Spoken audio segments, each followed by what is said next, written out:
ऐसे ऐसे जैसे 3 कम 9 करोड़ मुनिराज हैं, 3 कम 9 करोड़ मुनिराज होते हैं। इनकी गिनती उन 3 कम 9 करोड़ में आती है, और 3 कम 9 करोड़ में भी गिने चुने मुनि महाराज हैं, इनकी गिनती तो बहुत ही कम लोगों में आती है, बहुत कम लोगों में। सबसे कम ऐसे ही लोग होते हैं। अगर सारे मुनियों की संख्या निकाली जाए तो ये वाले मुनि सबसे कम होंगे, सबसे कम। अगर मतिक ज्ञानधारी, शुद्ध ज्ञानधारी, अवधिक ज्ञानधारी, मना पर्याय ज्ञानधारी, केवल ज्ञानधारी, सभी ज्ञान के धारी मुनिराजों में सबसे कम मुनिराज होते हैं तो मना पर्याय ज्ञान वाले होते हैं, सबसे कम। और सबसे ज़्यादा होते हैं तो मतिक ज्ञान और शुद्ध ज्ञान वाले होते हैं।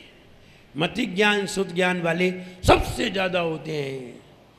5,93,98,206 इतने सारे मुनिराज मतिक ज्ञान और शुद्ध ज्ञान वाले होते हैं। लेकिन मना पर्याय ज्ञान के सबसे कम होते हैं, गिने चुने, लाखों में भी नहीं होते, करोड़ की तो छोड़ो, हजारों में गिनती है इनकी, ज़्यादा नहीं है, हजारों में गिनती है। जैसे कि अलग अलग उसमें अलग अलग मुनि पाए जाते हैं। कहीं 598 पाए जाते हैं, कहीं 299 पाए जाते हैं। तो जैसे कि 11वें गुणस्थान में 299 पाए जाते हैं, 10वें गुणस्थान में 598 पाए जाते हैं, 7वें गुणस्थान में 897 पाए जाते हैं, 8वें गुणस्थान में, 9वें गुणस्थान में 897 पाए जाते हैं, 13वें गुणस्थान में 8,98,502 पाए जाते हैं, और ये 5,93,98,206 ये 6वें गुणस्थान में होते हैं। ये वे मुनि महाराज हैं जो आहार ले रहे हैं, चर्या कर रहे हैं, तुम्हें प्रवचन सुना रहे हैं, तुम्हारे सामने आ रहे हैं, ये वे मुनि महाराज हैं। 5,93,98,206। और जो ध्यान में बैठे हुए हैं 2,96,99,103, ये ध्यान में बैठे हुए हैं। और ऊपर भी ध्यान में बैठे हुए हैं बहुत सारे, वे अलग अलग हैं। इसलिए वे मुनि महाराज विदेह क्षेत्र में विराजमान हैं, उनको मेरा मन वचन काय से प्रणाम होवे। आइए अर्थ देखते हैं। कल थोड़ा सा भूल गए थे, 42 बताए थे। 42 सूरज 2.5 द्वीप में नहीं है, 42 सूरज तो कालोदधि समुद्र में है। 42 सूरज, 42 चंद्रमा कालोदधि समुद्र में है, और पुष्करार द्वीप में 72 सूरज हैं और 72 चंद्रमा हैं। 2.5 द्वीप में मनुष्य लोक में, 2.5 द्वीप में मनुष्य लोक में 132 सूरज और 132 चंद्रमा होते हैं। जम्बू द्वीप में 2-2 होते हैं। 2.5 द्वीप में 132 चंद्रमा हैं और 132 सूरज हैं। और तारे तो हमने तुम्हें कल बता ही दिए थे, 705 कोड़ा कोड़ी भरत क्षेत्र में हैं, दूने दूने सबसे ज़्यादा विदेह क्षेत्र में हैं। मनुष्य लोक में कितने हैं? हाँ, ये वाला जरूर पूछना है कि मनुष्य लोक में कितने हैं, मनुष्य लोक में कितने हैं, यही वाला बता दो। ये मत बताओ कि भरत क्षेत्र में कितने हैं, आप तो मनुष्य लोक के बता दो। हाँ, 80,40,700, 80 करोड़ वही तो बता रहे, हम तो तुम्हारी देख रहे, तुम्हें याद है कि नहीं। तो ये तारे वहाँ बताए हैं। आप जैन सिद्धांत कोश, जैन सिद्धांत कोश दूसरे में इसका उत्तर है, दूसरे नंबर कोश में इसका उत्तर है। कहीं रखे होंगे तो पढ़ लेना, उसमें ये लिखा है। और आपको जो भी उत्तर पूछना है हमसे पूछ लें, हम ये बता सकते हैं कि ये कहाँ लिखा है, लेकिन ये नहीं बता सकते इसका उत्तर क्या है। ये नहीं बता सकते, ये बता सकते हैं उत्तर कहाँ लिखा है। किसी ने पूछा था कि महाराज 18 महाभाषाओं में लाड और मागध भाषाएं कितनी कितनी होती हैं। हमने कहा धवला जी पुस्तक नंबर 13 में ये उत्तर लिखा हुआ है। धवला जी पुस्तक नंबर 13 उसमें ये उत्तर है, उसमें ढूंढिए। बोले क्या पूरी पढ़नी पड़ेगी? हाँ पूरी पढ़नी पड़ेगी। वो कहीं तो मिलेगा, वो पूरी पढ़ोगे तो मिल ही जाएगा, इसलिए उसमें इसका उत्तर लिखा हुआ है। और किसी भी ग्रंथ में इसका उत्तर नहीं है, इसलिए वो ही बता पाएंगे जिन्होंने धवला जी पुस्तक नंबर 13 पढ़ी है। अथवा पूजन की किताब है, जो पूजन शिविर में पूजन की किताब आपको मिलेगी, उसमें शायद इसको ये कहीं लिखा होगा, ऐसा मुझे याद है, उसमें कहीं लिखा होगा कि कितनी भाषाएं, कौन कौन सी भाषाएं होती हैं। पूजन की किताब पढ़िए। वो कहाँ पढ़ना पड़ेगा? आप तो इतनी सी तो किताबें भक्तामर जैसी एक दिन में पढ़ जाएगी, पढ़ लेना, उत्तर आ जाएगा। और ये उत्तर वो उत्तर है, कहीं भी नहीं मिलेगा, सिर्फ उसी में मिलेगा। आइए अर्थ देखते हैं। चित्र में देखिए आदिनाथ भगवान विराजमान है, नीचे चावल के धान पके हुए लगे हुए हैं, चावल पक चुके हैं, धान पके हुए खड़े हैं। और देखिए बादल भी ऊपर कितने बिखरे हुए हैं। राइट हैंड में देखिए क्या बना हुआ है, कॉर्नर पे सूरज है कि चांद? चांद। लेफ्ट हैंड पे सूरज, लेफ्ट हैंड पे ऊपर, सबसे ऊपर सूरज है। राइट हैंड पे क्या दिख रहा है? चांद दिख रहा है। और बीच में आदिनाथ भगवान विराजमान है। आचार्य मानतुंग महाराज कुछ बात कहने जा रहे हैं, धान पक चुके हैं, बादल गड़गड़ा रहे हैं बरसने के लिए। और आचार्य मानतुंग महाराज ये दृश्य देख करके कुछ कहने जा रहे हैं। वो क्या कह रहे हैं? किम सर्वऋषु, किम माने क्या, सर्वऋषु माने रात्रि में, रात्रि में शशि, शशि माने चंद्रमा, अन्नी, अन्नी माने होता है दिन, दिन में विवस्वता माने सूरज, वा माने अथवा, दिन में रात्रि का, दिन में सूरज का और रात्रि में चंद्रमा का। किम माने क्या काम, दिन में सूरज का, रात्रि में चंद्रमा का क्या काम।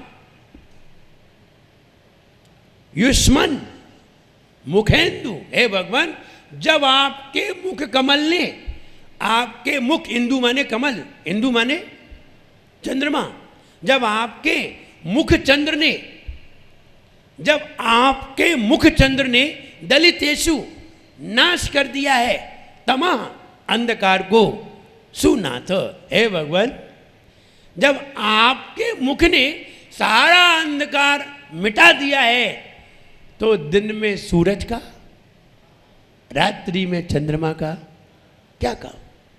कोई काम नहीं। दिन में सूरज का, रात्रि में चंद्रमा का क्या काम?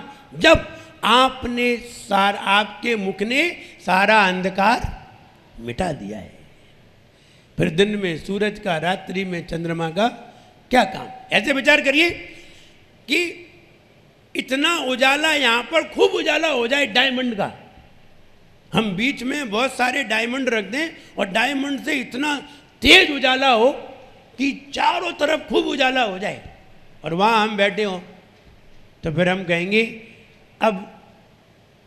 अब हैलोजन का और CFL का क्या काम?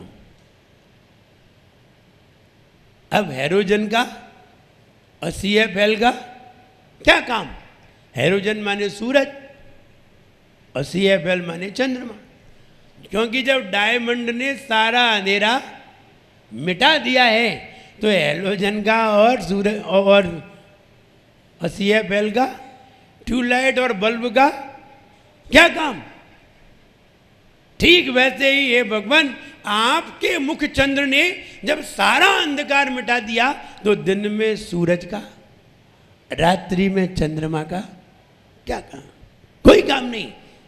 जैसे निष्पन्न पक पक गए हों, सालीवन चावल के खेतों में, वन माने खेत, चावल के खेतों में पक चुके हों, सालिनी चावल धान्य।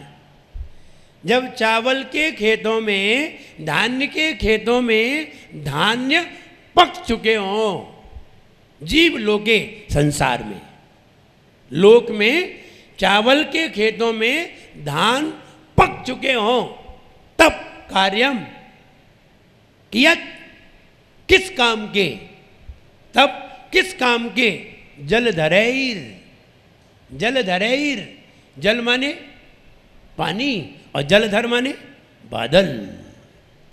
जलधर जल को धरे हुए हैं, जलधर बादल, तो फिर जल भार, जल भार माने जल का भार उनके ऊपर है, वो बरसने को तैयार है।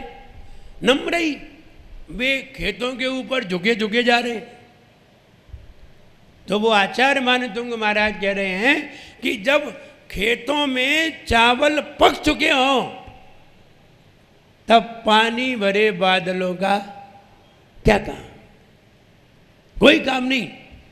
हमारा पेट भरा हो, तब व्यंजनों का क्या काम?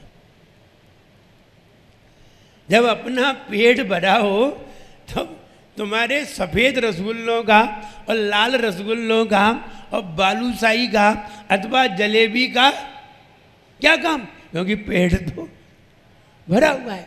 भरा हुआ पेट हो तो अच्छे अच्छे व्यंजनों का क्या काम? ऐसे ही हे भगवान, जब खेत में चावल पक चुके हों, तब पानी भरे बादलों का क्या काम?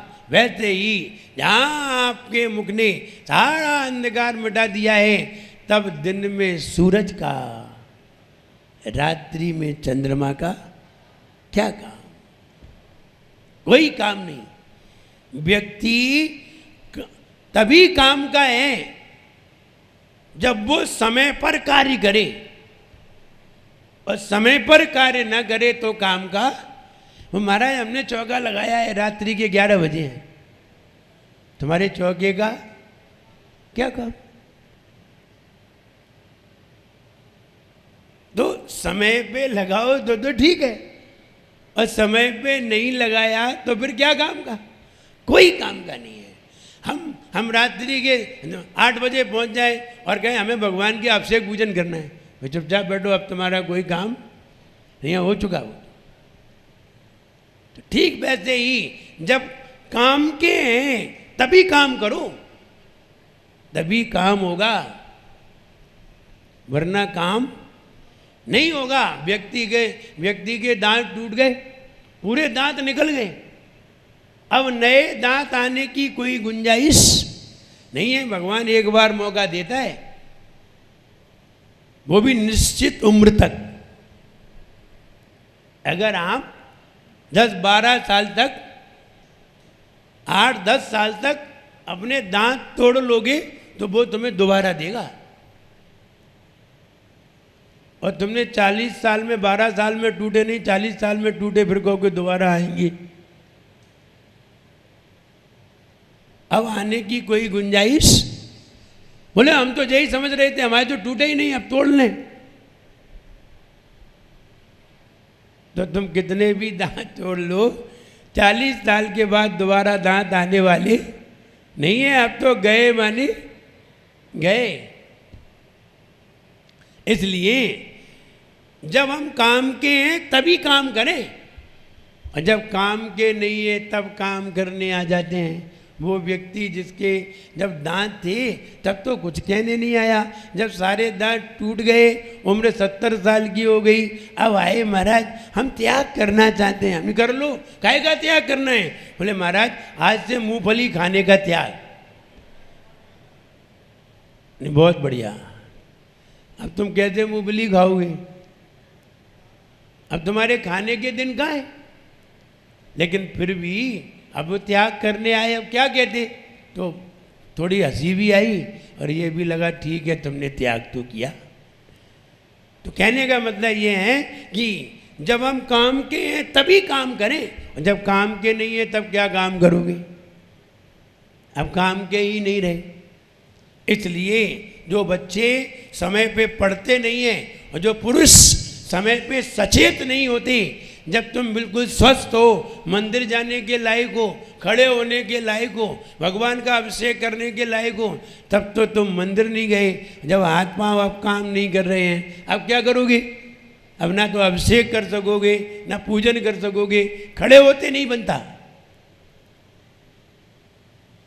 अब कैसे करोगे पूजन? इसलिए जब हमारे पास शक्ति है तभी काम करें, और तब अगर काम करेंगे तो निश्चित है हम सही वस्तु को प्राप्त कर सकेंगे। वरना होशियारी दिखाओगे ना तो मिलना कुछ नहीं है, और भगवान के सामने काहे के लिए होशियारी दिखानी है? वहाँ तो विनम्रता आनी चाहिए, सरलता आनी चाहिए। तो हे भगवान, किम सर्वरीषु, जैसे पके हुए धान खेत में खड़े हो तब पानी भरे बादलों का क्या काम? पके हुए धान जब खेतों में खड़े हो तो पानी भरे बादलों का क्या काम? वैसे ही जहाँ आपके मुख ने सारा अंधेरा मिटा दिया तो दिन में सूरज का, रात में चंद्रमा का क्या काम? सिंपल, सरल अर्थ आ गया, बिल्कुल सरल अर्थ आ गया। इससे सरल अर्थ आना बहुत मुश्किल है। हे भगवान, जैसे खेतों पके हुए धान्य खेतों में लगे होने पर पानी भरे बादलों का क्या काम? वैसे ही आपने जहाँ सारा अंधेरा मिटा दिया वहाँ दिन में सूरज का, रात में चंद्रमा का क्या काम?